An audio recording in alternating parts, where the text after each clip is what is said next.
So Rockstar recently posted an update for GTA Online, and they mentioned in the article they wrote about it that they've streamlined the experience for purchasing vehicles in the game. I mean, when you think of streamlining an experience, you don't think of removing options, you think of adding different search parameters and filters and things like that. Something simple like a search bar might have actually helped for streamlining the experience. But Rockstar decided to go against the idea of putting something simple in GTA Online to help players get the car they desire. And what they instead did, I don't know an exact number, but they have removed over 180 vehicles from the game. You can no longer purchase the vehicles, and I'm pretty sure a few of them have been entirely removed from the game, so if you own the vehicle, that vehicle has gone. But it's not as simple as them removing over 180 vehicles, or 180 plus, and that's not an exaggeration on the number, by the way. There are forums and stuff that have listed the vehicles that have been removed from the game, and I think there's quite a lot of cheap ones in there too, because you know how much Rockstar like pushing the shark card purchases for GTA Online. But they made it even worse. They've pulled out their scummy practices and they've taken it up to the next level of greed. And is at this point GTA's been around for what, almost a decade, if not a decade already? I believe it was a 2013 release. And they are still doing everything within their power to milk the player base. They don't care about any other franchise they've got. They neglected Red Dead from pretty much the launch of Redemption 2, and they've always focused on GTA Online.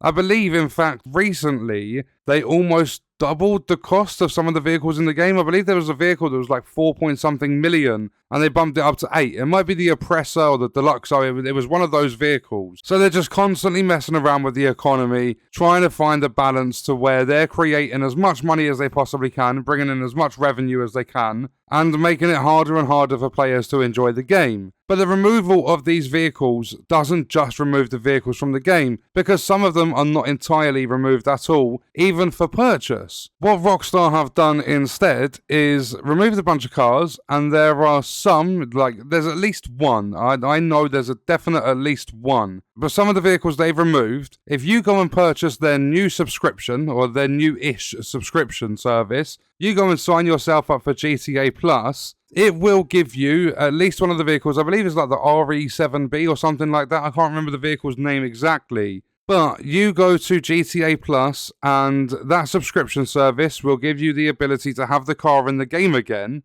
But it's not going to be free. You don't get it as part of the subscription. They've got it up there for sale with a 20% discount, so that if you want to purchase that car, after buying the subscription for GTA Plus with your real life money, you still have to pay $2 million in-game dollars. I would say $2 million in-game is going to cost you about £20. So they're roughly $25, that sort of price point. So a vehicle that was quite highly priced, fairly expensive in the game, was removed from the game for the average player, the person that's just gone out and bought GTA to play online or whatever.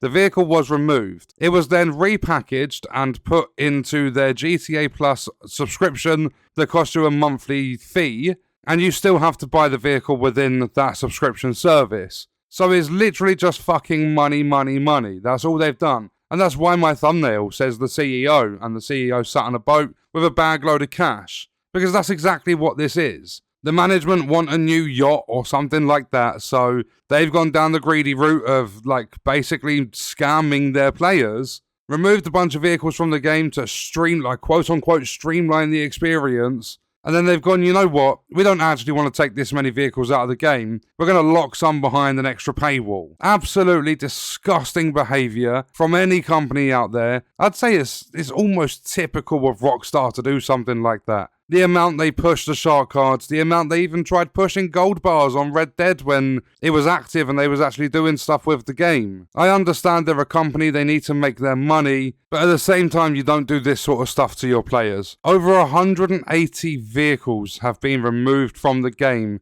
and some of them, like a couple even, have been added back into the game, but is locked behind their subscription service. Absolutely disgusting. But yeah, that's the latest news for GTA Online. And on that note, we are going to leave the video there. If you enjoyed it, leaving a like is appreciated. If you wish to support me further as a creator, there are links in the description. Let me know your thoughts about the video in the comments. And if you want to watch more, you can click the video on screen. All support on the channel is greatly appreciated, and I hope you enjoyed it. Thank you for watching.